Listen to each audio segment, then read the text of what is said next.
कल्पना कीजिए एक ऐसा समय जब भारत एक राष्ट्र नहीं था, बल्कि कई महान साम्राज्यों और शूरवीर राजाओं की कहानियों का अद्भुत संगम था। ये राजा इतने शक्तिशाली थे कि उनका प्रभाव आज के भारत के अलग अलग हिस्सों में महसूस किया जाता था।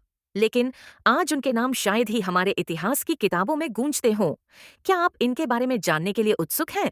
चलिए, इस यात्रा पर चलते हैं, जहां हम भारत के भूले बिसरे राजाओं और साम्राज्यों को फिर से खोजेंगे। नंबर 1, चोल साम्राज्य, समुद्र के शासक।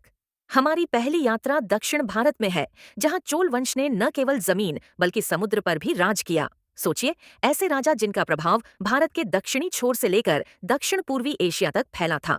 राजा राजा चोल और उनके उत्तराधिकारियों ने बृहदेश्वर मंदिर जैसे भव्य मंदिरों का निर्माण किया, कांस्य की उत्कृष्ट कृतियों का निर्माण किया और एक नौसेना का निर्माण किया, जिसने विदेशी तटों पर अपनी छाप छोड़ी। अब सोचिए, जब हम नौसेना कहते हैं, तो क्या आप प्राचीन जहाजों की कल्पना करते हैं या आज की भारतीय नौसेना की? चोलों के पास इतनी विशाल फ्लीट थी कि उन्होंने अंतर्राष्ट्रीय संबंधों का रुझान स्थापित कर दिया। अद्भुत है ना?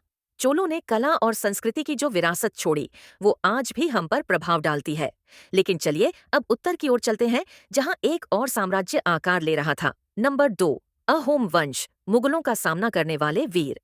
अब बात करते हैं असम में बसे हुए अहोम वंश की, जो बाहरी शक्तियों, यहाँ तक कि शक्तिशाली मुगलों का सामना करने में पीछे नहीं हटे। 600 साल से भी अधिक समय तक अहोम स्वतंत्र और अडिग बने रहे, 6 शताब्दियों तक। सोचिए, इस तरह के साहस की क्या आवश्यकता होती होगी। जैसे सुकफा जैसे राजाओं के नेतृत्व में उन्होंने गुरिल्ला युद्ध की रणनीतियों में महारत हासिल की और असम के घने जंगलों और नदियों का उपयोग कर बद्धी से बद्धी सेना को परास्त किया। सोचिए, अगर अहोम और मुगलों के बीच युद्ध पर एक फिल्म बनती, तो आप किसका समर्थन करते? एक ऐसा अवेंजर्स स्तर का मुकाबला जिसे देखना कौन नहीं चाहेगा।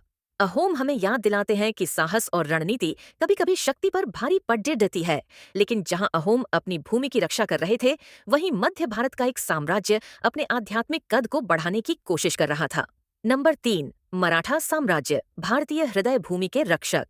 अब बारी है मराठों की, महाराष्ट्र की एक योद्धा जाति, जिन्होंने आत्मनिर्भर भारत का सपना देखा। शिवाजी महाराज के नेतृत्व में उन्होंने एक छोटे बल के रूप में शुरू किया, लेकिन जल्द ही उन्होंने मुगलों को चुनौती देना शुरू कर दिया। शिवाजी सिर्फ एक सैन्य रणनीतिकार ही नहीं, बल्कि एक दूरदर्शी थे, जो अपने लोगों के लिए न्याय और कल्याण में विश्वास रखते थे। रायगढ़ जैसे किले और गुरिल्ला युद्ध तकनीकों के साथ मराठों ने भारत में शक्ति का संतुलन बदल दिया। अब सोचिए, अगर शिवाजी महाराज आज के समय में होते, क्या वो अपनी जीत के बारे में ट्वीट करते? शायद रायगढ़ किले से लाइव फीड भी चलाते। क्या कहते वो? मराठा साम्राज्य ने भारतीय स्वायत्तता के रक्षक के रूप में इतिहास में अपनी जगह बनाई, लेकिन